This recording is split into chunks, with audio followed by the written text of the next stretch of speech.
பத்திரிகையாளர் TN ரகு நம்முடன் இணைந்திருக்கிறார். அவரிடம் விஜய் பேசியது தொடர்பான சில கருத்துக்களை கேட்கலாம். வணக்கம் சார். விஜய் பேசியிருக்காரு, மீண்டும் பாஜக தலைமையில் மற்றும் பலர் அப்படின்னு அதிமுகவை மறைமுகமாக விமர்சிச்சிருக்காரு. அவருடைய பேச்சு தொடர்பான உங்களுடைய முதற்கட்ட பார்வை என்ன? வணக்கம். அவர் இப்போ ஏடிஎம்கேவையும் கிரிட்டிசைஸ் பண்ண ஆரம்பிச்சிருக்காரு, பேர் சொல்லாம. போன கூட்டத்துல செயல் வீரர்கள் கூட்டத்துல அவங்க ஊழல் கட்சின்னு சொல்லியிருந்தாரு. இப்ப 2017 இருந்து இந்த முதலமைச்சர் பதவியில உட்கார்ந்தவங்க எல்லாம் பார்த்து மக்கள் கண்ணீர் வடிக்கிறாங்கன்னா அது EPS தான் இப்போ டார்கெட் பண்ண ஆரம்பிச்சிருக்காருன்னு சொல்லலாம். அதாவது ஏடிஎம்கே உருவாக்குன எம்ஜிஆரை ஒரு ஆதர்சமான லீடரா பாக்குறாரு. அவர் 77 ஆட்சிக்கு வந்தது ஒரு டேர்னிங் பாயிண்டா சொல்றாரு. அதுதான் நான் செய்ய போறேன்னு சொல்றாரு. ஆனா அதே கட்சியை சேர்ந்த ஒருத்தர் முதலமைச்சரா இருந்தத அவருடைய ஆட்சியை கிரிட்டிசைஸ் பண்றாரு.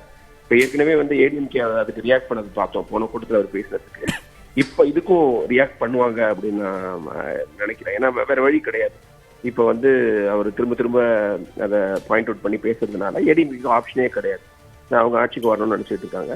ஸோ அவரை திரும்பவும் டார்கெட் பண்ணுவாங்க. இதெல்லாம் விஜய் என்ன நினைக்கிறாருன்னா, எல்லாரும் அவரை பத்தி பேசினா வலிமையான கான்பிடென்டான ஒரு லீடர் அப்படிங்கிற ஒரு இமேஜ் வரும் இல்லையா அப்படிங்கிறது. அப்புறம் பாஜக அணின்னு சொல்றாரு. ஏடிஎம்கே அதிமுக தலைமையிலான கூட்டணின்னு ஏடிஎம்கே சொல்லிக்கிட்டே இருக்குது.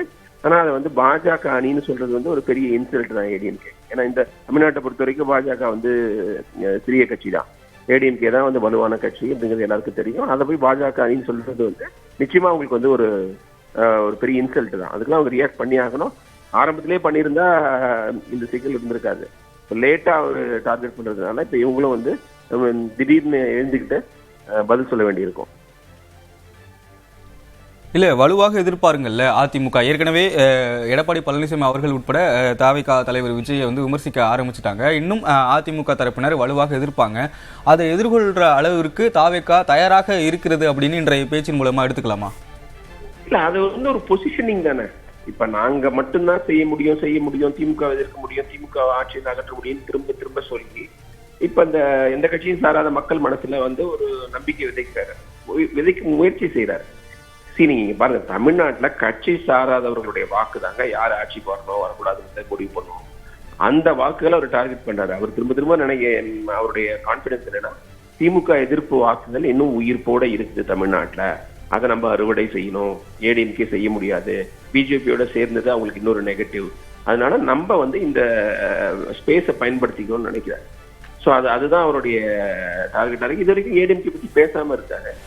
இப்ப ஒரு ஒரு ஸ்ட்ராட்டஜிக் ஷிஃப்ட் பண்ணியிருக்காரு. அவங்கள பத்தியும் பேசணும் அப்படின்னு நினைக்கிறாரு. அது ஆக்சுவலா ஊழல் அப்படின்னா அதை பேசிதான் ஆகணும்.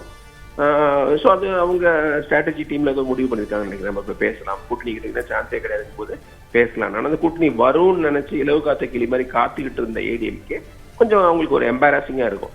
இல்லைன்னா அவங்க கரூர் போதே பேசியிருப்பாங்க, வேற நிறைய விஷயங்கள்லாம் அவங்க பேசியிருக்கலாம், டிவிக்கே கிரிட்டிசைஸ் பண்ணிருக்கலாம். வருவாங்கன்னு கடைசி வரைக்கும் நினைச்சிட்டு இருந்ததுதான் அவங்க பேசாம இருந்ததுக்கு காரணம். ஸோ இப்ப எதிர்க்கிறது ஆர்கானிக்கா இல்லை. அப்பெல்லாம் பேசாம இப்ப ஏன் பேசுறீங்கன்னு மக்கள் கேட்பாங்கல்ல.